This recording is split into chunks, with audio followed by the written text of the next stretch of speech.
Bonjour à tous chers publics, Vaco et Smack pour la pizza froide. Aujourd'hui, nouveau jeu, un jeu très intéressant fait par le gros Eric Chahi. Je reviendrai sur tout ça tout à l'heure. On va jouer ensemble aujourd'hui à From Dust. Aujourd'hui je suis aux commentaires, Smack va être au jeu. Si tu veux tu peux commencer à lancer la partie. Ouais, je balance. Pourquoi? Tout simplement parce qu'en fait je ne maîtrise absolument pas le gameplay, je n'y comprends rien. Je suis pas très bon. Donc on a fait une petite tentative hier, mais bon, je crois que Smack va reprendre la main. Alors on va pas faire du speedrun, mais on va plutôt voilà, essayer de vous proposer un jeu très propre. Bon, voilà, vu que certaines cartes sont assez grandes, on va quand même essayer de, au maximum de voilà, de les faire du premier coup. Je vous cache pas que ce serait l'idéal. Et c'est parti avec la cinématique d'introduction.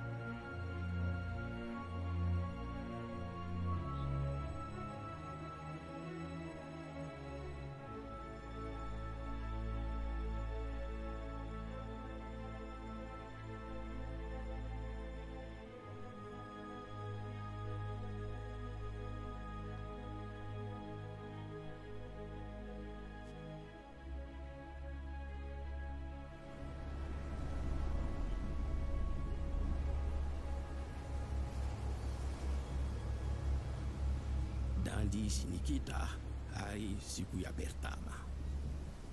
Tidak kata mekumobu, tidak roho kati ketahui, tidak roho nasi laki-laki. Tanpa kita terpisah, tak sendiri dan duniani. Pertama, kita harus belajar untuk lazima dunia.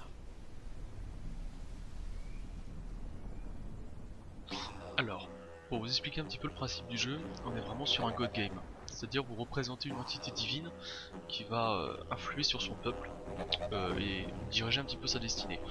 Votre peuple, c'est la tribu aborigène que vous voyez actuellement, elle est en train de danser, elle est en train de vous invoquer.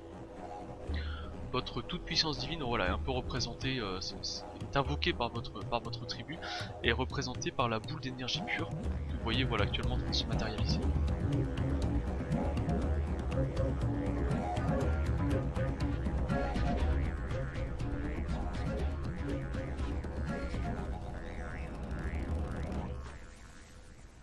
Sekarang kita ada dalam roh berkap lazima dunia. Tapi fikira roh kosong dan kami jawab. Setelah meditasi ni bahagia, berjela inaweza boleh bermula. Ah, donc le pouvoir qu'ils ont invoqué, c'est mon curseur, là, la sorte de petit serpentin. Voilà, grosso modo, ils ont réussi à matérialiser leur divinité pour qu'elle puisse opérer directement sur les éléments. Quel est l'objectif du SMAC? Alors voilà, pour vous expliquer un petit peu la grande ligne du jeu, votre tribu est perdue, elle est échouée aux confins d'un monde. Alors je vais pas dire du monde parce que on ne sait pas vraiment si on est dans une sorte de passé préhistorique, dans une sorte de futur alternatif. On sait pas du tout, on est sur un monde et votre tribu s'est réveillée là sans aucun savoir, sans aucun souvenir. Et votre but ça va être de les faire traverser ce qu'ils appellent le portail des anciens, c'est une sorte de Stargate. Voilà, ici, une sorte de portail fantomatique qui vous emmènera quelque part, mais on sait pas encore où. Mais la Terre est vivante, voilà, la Terre a sa propre existence, ses propres impératifs, et va empêcher votre tribu, voilà, si tu peux juste montrer un petit peu voilà, la tribu qui se déplace, voilà, en fait elle va les empêcher d'atteindre leur objectif. Pourquoi? Tout simplement en présentant des remparts naturels, de l'eau, de la lave, etc., etc. Le but de SMAC grosso modo va être, le but de SMAC très clairement va être d'influer sur la géographie de cette île. Ouais, sur les éléments, la géologie, voilà. Tout ça. Alors en fait il a un pouvoir qui lui permet une espèce de vortex, d'aspirer un élément. Alors là par exemple dans ce cas précis ça va être du sable, d'aspirer un élément et de le redéposer ailleurs. Ce qui est très perturbant dans le jeu pour ceux qui ne connaîtraient pas, c'est que pour la première fois on a une physique du sable et de l'eau qui est logique. C'est-à-dire quand vous mettez du sable dans l'eau, ça va pas tomber comme une grosse brique. Là, si tu peux le montrer. Voilà, si tu peux montrer un petit peu de sable. Si vous mettez du sable dans l'eau, forcément les sédiments vont couler au fond de l'eau. Vous n'allez pas avoir une petite brique. Vous voyez, hop. Donc forcément, alors là l'eau est plate et relativement sans vague, ce qui facilite beaucoup. Mais sur des terrains en pente ou des choses comme ça, l'eau va entraîner votre sable au fur et à mesure. C'est tellement évident qu'en fait c'en est extrêmement perturbant pour ceux qui commencent. Pour les vacos. Pour les vacos notamment. Vaco qui représente le public moyen qui ne sait pas beaucoup jouer à ce type de jeu. Ah, donc premier portail. Premier niveau. Donc voilà, grosso extrêmement modo on simple. était sur le tutoriel. Hein.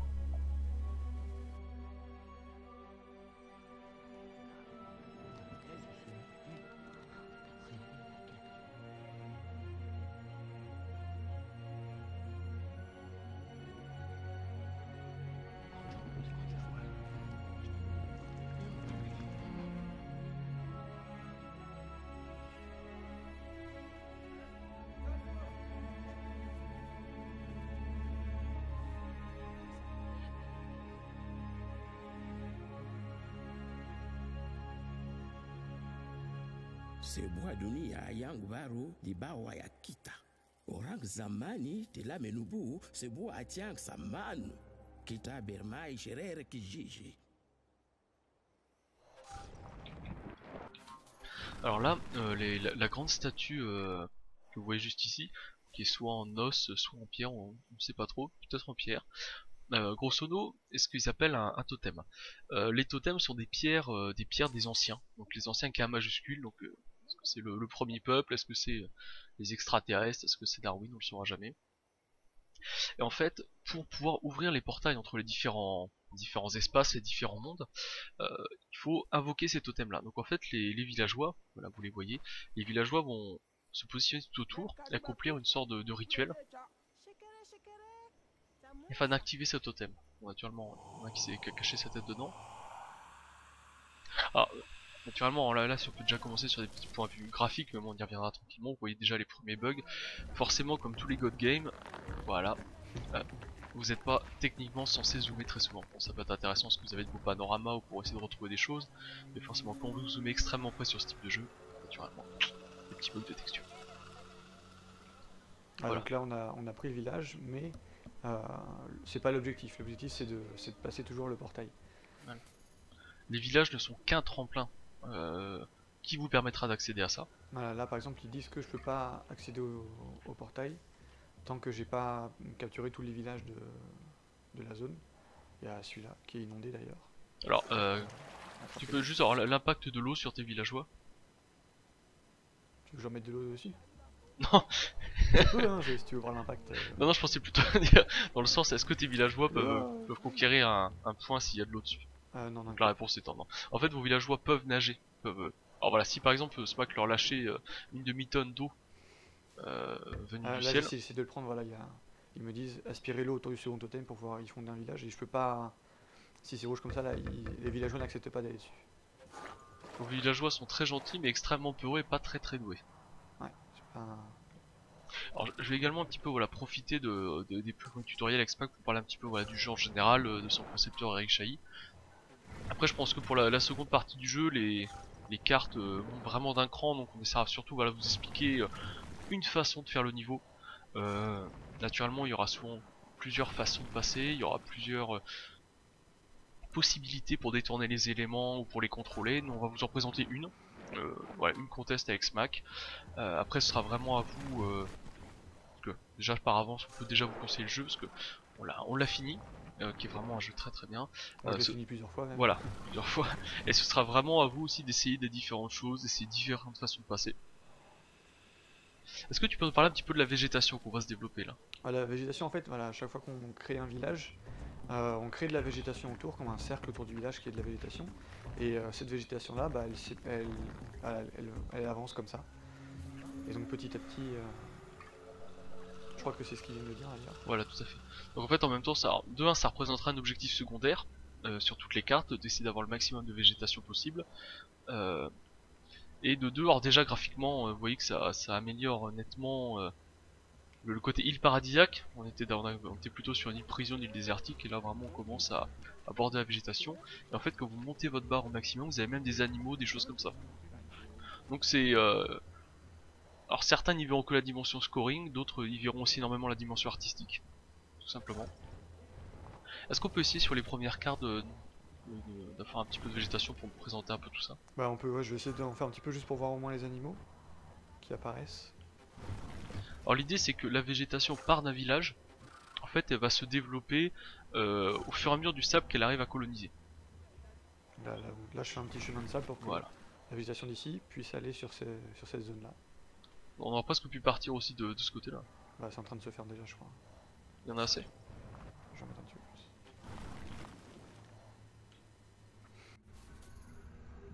Voilà, donc là en fait Smack a pris le contrôle des 2 totems. Et donc ça a activé le portail des anciens qui est au bout. Maintenant son objectif principal, son objectif de quête et de fin de mission va être tout simplement d'envoyer 6 villageois là-bas pour en prendre le contrôle. Je pense que voilà, on va juste vous faire profiter un petit peu du panorama de cette île pas paradisiaque, tout simplement. Voilà.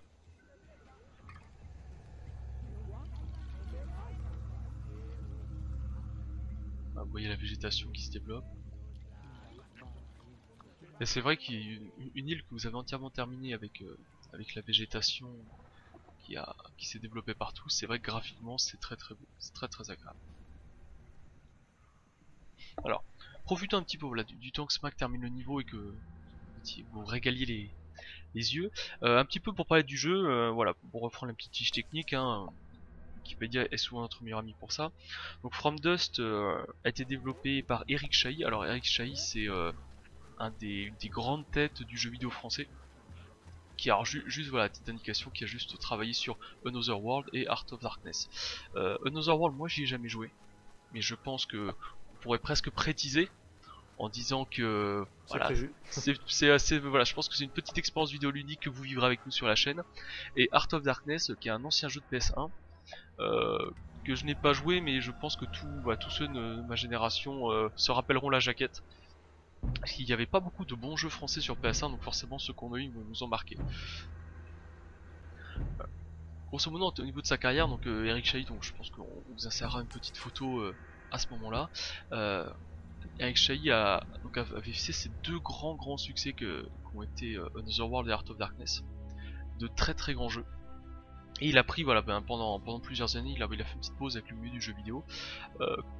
Il a profité de ces années-là pour voyager, tout simplement pour découvrir du monde, pour découvrir du pays. Mais il s'est mis à la photo d'ailleurs. Et il s'est mis à la photo, notamment des photos de volcans en éruption. Ouais.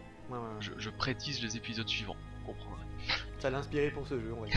Et ça l'a beaucoup inspiré pour ce jeu. Il est revenu tranquillement en 2005 voir Ubisoft, il leur dit bah écoutez voilà, j'ai un nouveau concept de jeu. Et je souhaiterais que vous l'éditiez. L'écho de l'eau fait encore vibrer cette terre, c'est ce qu'on découvre avec... Voilà, vous avez un petit peu la voix off des anciens qui vous guide.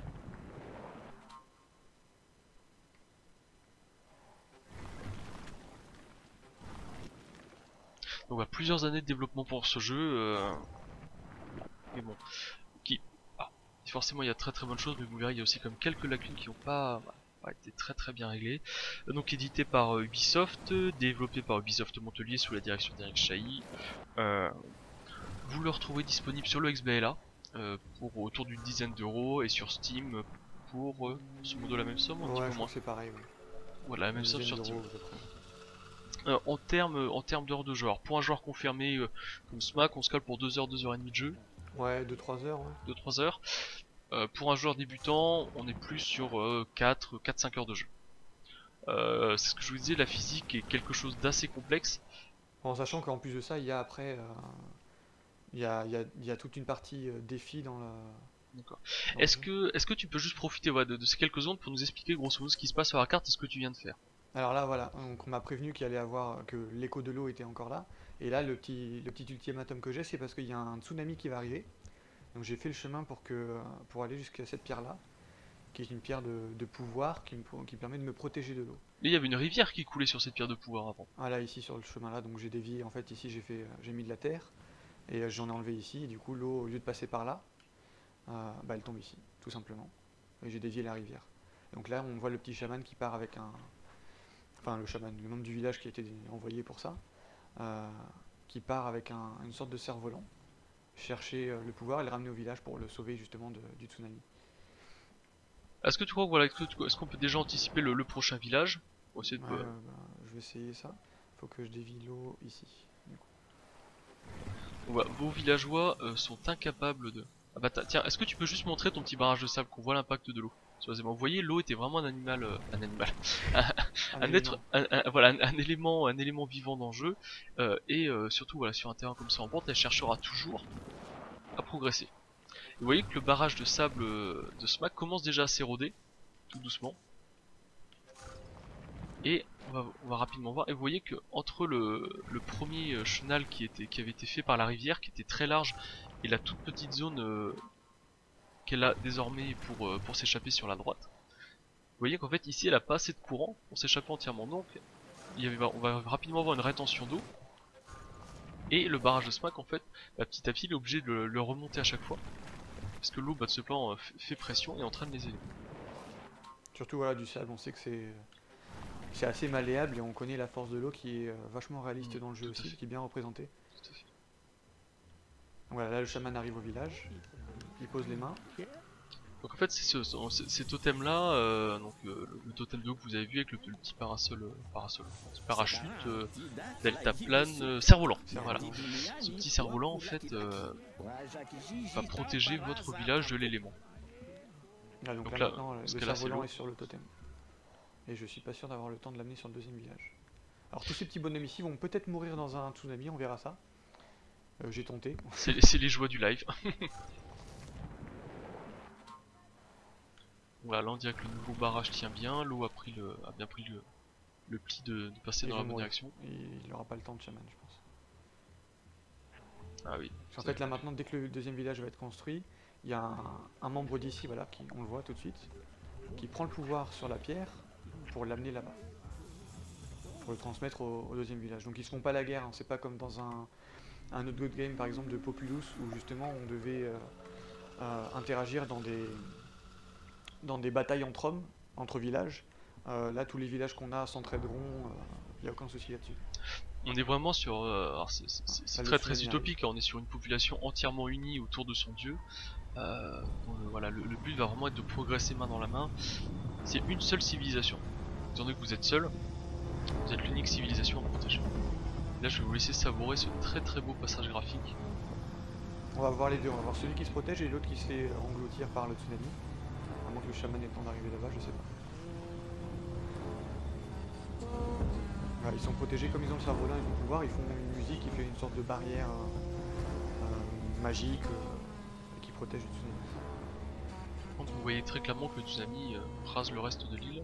Et l'autre village, on va peut-être avoir le temps de le sauver si monsieur le chaman se dépêche. Teasing.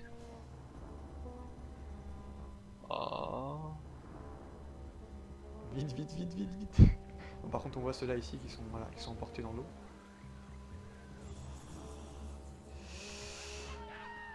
Oh c'est bon, protégé. C'était limite hein, ils ont eu le temps, ah oui on a déjà mis à casser 2 maisons. On s'est protégé, on s'est pas fait. Grosso modo, quand vous perdez des villageois, de 1, ils repopent, les maisons vont repopper, donc voilà, vos villageois, vous aurez toujours des fidèles envoyés coloniser. Repoussés, hein, ils les ont reconstruits immédiatement. Vous aurez toujours des fidèles envoyés. Par contre, néanmoins, si les éléments rasent tout au village, là forcément, vous perdez la partie, c'est game over. Vous n'êtes puissant que si vous avez une population pour vous soutenir. Est-ce que tu peux essayer de nous faire un petit peu de végétation sur l'île tranquillement? Sur celle-là bah, je pensais essayer de la boucler rapidement, mais si tu veux, je peux. Ouais, bon, en attendant que tout close s'écoule, je sais pas si on peut. Ah ouais, on peut. Faudra que je vais refaire passer l'eau ici du coup, pour pouvoir aller jusque là. Je vais enlever ici, ça va vite reprendre un chemin plus facile. Ah, voilà, vous voyez bien les éléments là. Hop. Et l'eau est recanalisée par ici. Ah, l'eau et la lave aussi, enfin tous les éléments liquides du jeu choisiront toujours le chemin le plus rapide, hein, le plus simple. Non, je trouvais que c'était surtout intéressant graphiquement pour... En dieu qui se respecte, et même si vous avez peu de pouvoir, vous voyez rien que sur des choses comme la végétation que vos actions vont influer directement sur l'existence de la carte. Et encore, c'est des choses vous verrez qui se reconfirmeront encore dans les prochaines maps. Ah, on a un système d'érosion et de choses comme ça qui est très exagéré justement pour qu'on puisse vraiment voir les résultats. Et on peut voir les maps se modeler au fur et à mesure bah, si je dévie cette rivière ici, on va voir que la map petit à petit va se remodeler entièrement autour de cette rivière parce que bah, elle creusera son chemin. Tout à fait. Donc alors ça a été fait, alors c'est Eric Chahi, on avait parlé et a volontairement voilà, travaillé là-dessus pour exagérer tout ça. Et ça se voit aussi beaucoup par les villageois, vous verrez, je pense que dans les prochaines cartes, Smack pourra vous le montrer, vos villageois là, périront de vieillesse tout simplement. Et sachant qu'ils passent de vieillesse au bout de quelques minutes, voilà, ça représente bien toute la vitesse accélérée. En fait, vos actions, grosso modo, même si c'est pour nous c'est quelques clics, ça représente des années de travaux, d'influence divine sur le terrain. Ouais, par exemple, on peut voir sur certaines maps après que on peut voir un volcan passer enfin, entrer en éruption, se rendormir, repasser en éruption en 15 minutes de jeu, alors qu'en vrai, pour qu'un volcan entre en éruption et puis se rendorme, il faut plusieurs années ou au moins des mois, quoi. Alors, est-ce que tu peux nous parler des différents éléments qu'on trouve sur le terrain? Le sable, l'eau, la roche? Un petit peu ton Le influence. sable, l'eau et la lave, c'est les trois qu'on peut bouger en premier lieu. La lave a la particularité de se transformer en roche, comme la vraie lave. Donc on peut, voilà, tout ce qui est noir comme ça, la pierre noire, c'est de la lave qui a séché. Donc on peut en faire aussi nous en déposant de la lave et en la faisant sécher. Et puis après on a d'autres éléments qui arrivent un peu plus tard, qui est la végétation. On a des arbres un peu spéciaux qu'on peut planter et déplanter, enfin déraciner. Tu peux envoyer tes paysans là, je pense, on a complété la carte. Ouais, elle est à 100%.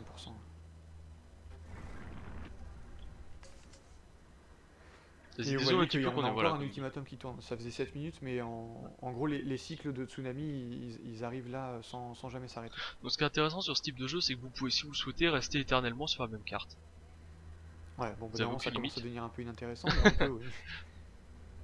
Pour celui qui a vraiment envie de mettre un palmier sur chaque centimètre carré de l'île, vous pouvez, si vous voulez y passer quelques heures. Vous pouvez vous balader, vous pouvez Puis on prendre peut des s'amuser photos. à noyer des villageois, Non, tu es un dieu bon. ou pas.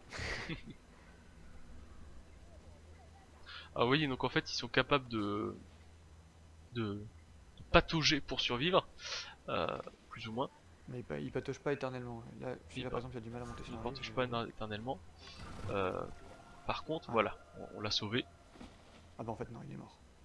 Ah aussi. Ah non, il se relève. Il était juste épuisé. Par contre, il a voilà, pas ils de sont nage. pas capables de traverser vraiment une étendue d'eau quand vous le souhaitez, tout simplement pour aller capturer un point. Kitahaka segera meli adaulu zamani. Atau gelombang raksasa jamenyafu semwa.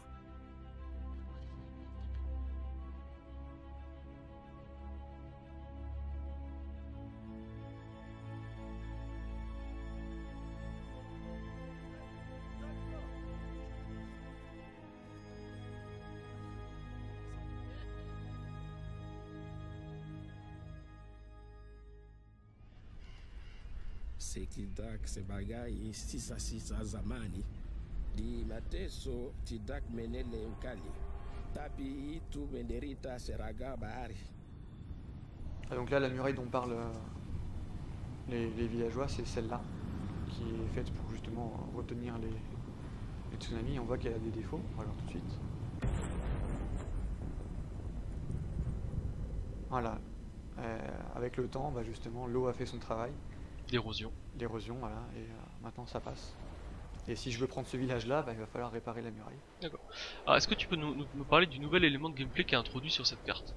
Là, on a un pouvoir, donc en fait, là, on a un village qui va le village ne sert plus juste à avoir un village, mais voilà, ce totem-là, à avoir un pouvoir particulier de divinité.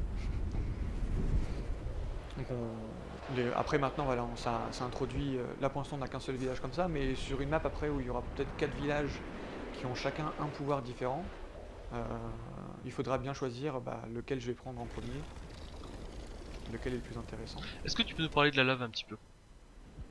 À quoi ça sert? Comment ça fonctionne comme élément? Ça peut transformer en roche, donc en fait ça a l'avantage de... La roche, une fois qu'elle est là, on peut plus la détruire. Et techniquement dans le jeu, moi j'ai jamais vu, je suis pas resté peut-être assez longtemps sur une map, mais j'ai jamais vu l'eau l'abîmer ou l'enlever. Donc c'est très très utile pour ça, justement pour faire des murs ou des murailles. Je vais monter un peu plus ici. Donc en fait comment ça réagit? Parce que là je vois que tu prends de la lave, tu la poses, et qu'est-ce qui se passe Elle après? coule et en même temps elle sèche, voilà. Donc D'accord, donc là on voit qu'on a rehaussé le mur. D'accord, donc tu rehausses le mur en fait pour que l'eau ne passe pas par-dessus. Grosso modo. Ah voilà, je répare la muraille tout ça. Et la lave au contact du sable, qu'est-ce que ça... Ah pareil, elle coule normalement, puis elle sèche et ça fait de la... Ça fait la même réaction qu'elle a sur D'accord. l'autre lave. L'eau pareil? Non, l'eau ça sèche plus vite on va dire, et ça fait un petit effet sympa. D'accord. Voilà, En fait, là, en elle plus- sèche immédiatement. Ouais, Donc ça en fait comme tu une- pourrais presque faire des barrages entiers que de lave.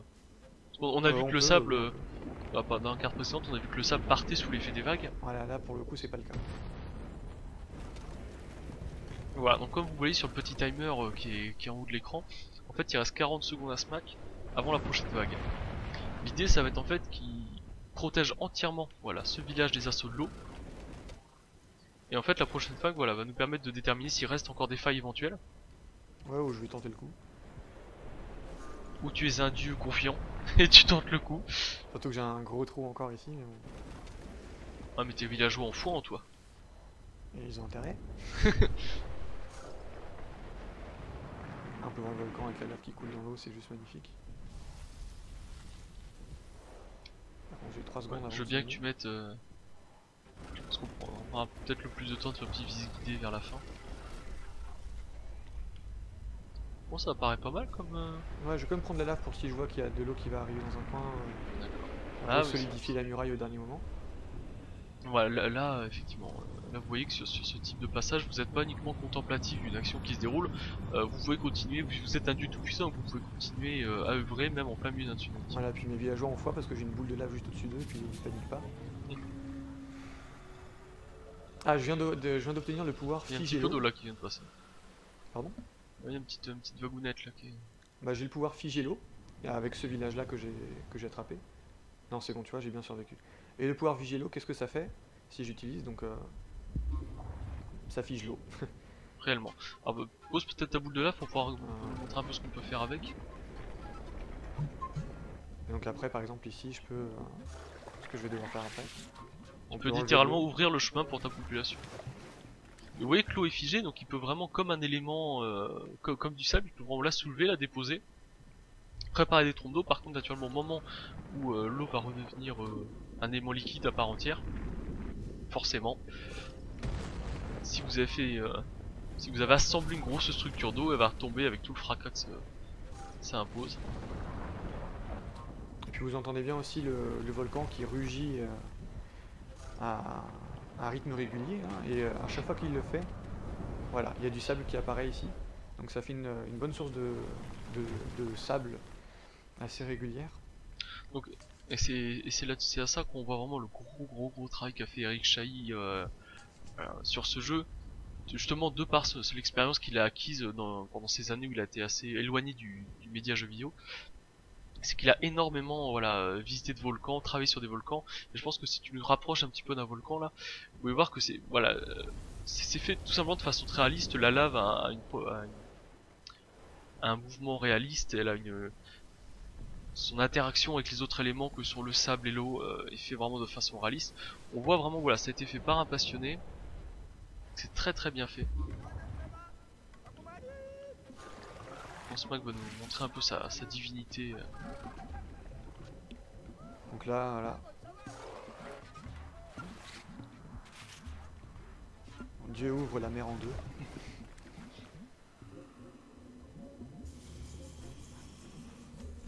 C'est très joli. En fait j'adorerais vraiment avoir, tu sais, comme dans certains jeux, avoir la possibilité de prendre le contrôle d'un des villageois et pouvoir passer moi-même ici en courant en vue FPS. Ah non, là, en vue FPS, non, mais c'est vrai que ça aurait été sympa, effectivement.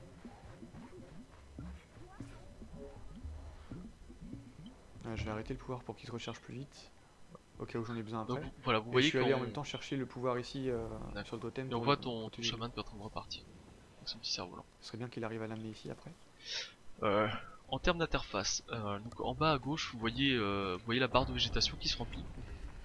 Elle se remplira au fur et à mesure que Smack arrivera à faire coloniser la végétation sur l'île. En haut à gauche, l'interface que vous avez. Ah, voilà, donc là on voit que Smack a conquis le village et donc a ouvert les portes. Bon, oui, ton village il est protégé, celui-là des éléments normalement. Je crois que oui, il me semble. Celui-là est protégé aussi, donc là maintenant si ma muraille elle avait un petit défaut que l'eau passe, il n'y a aucun souci. Ah, il y a un petit peu d'eau qui a coulé, C'est ce que ouais, je l'avais vu tout à elle l'heure. sera repoussée. Voilà. Bon, ça va faire. Et les chamans qui commencent à partir sur les 3 villages, mais bon je vais pas attendre qu'il arrive jusque là parce qu'on peut déjà aller sur le portail. Donc, Alors regardez la coulée de lave, vous pouvez voir la coulée de lave. Effectivement le volant une vie, hein. Les coulées de lave ne sont pas prédéterminées en avance, tout n'est pas précalculé. Alors forcément, si vous modifiez le terrain, si vous modifiez quoi que ce soit, si Smack s'amuse à entre guillemets trouer toute une partie du volcan, vous verrez que les coulées de lave s'adapteront en conséquence. C'est vraiment, ça a vraiment je été... sais pas si on arrive bien à le voir ici, mais on le verra encore mieux après. La lave en coulant, là où c'est encore chaud ça passe, mais voilà petit à petit, sur les côtés justement de la coulée de lave, ça sèche, ce qui fait que ça fait comme des rigoles voilà, de lave, c'est très très réaliste. Et encore là on est sur un petit volcan, c'est ce que je me dis, sur un bébé volcan. Là. Ah oui, ça c'est un volcan de rien du tout ça. Ah, l'eau s'échappe un petit peu. Ah, c'est lui, si elle s'échappe par là, je préfère encore. Et donc en termes d'interface, en haut à gauche, ce que vous voyez c'est les différents villages que Smack a conquis. Et à partir du moment où certains villages lui donnent un pouvoir, en fait ils seront accessibles directement depuis le BMD, donc la croix directionnelle, et seront symbolisés par ces différents éléments en haut à gauche. Alors j'avais un village par touche du BMD, donc haut, bas, gauche, droite. Et celui qui avait le pouvoir, donc le pouvoir figer l'eau par exemple, il était sur la touche du BMD haut. Et du coup pour figer l'eau, pour utiliser ce pouvoir là, bah, j'ai juste appuyé sur la touche qui correspond au village. Par contre si tu perds le village qui donne ce pouvoir, bah quand j'appuie ça marche plus. Smack, je te propose qu'on arrête là pour ce premier épisode. Ouais.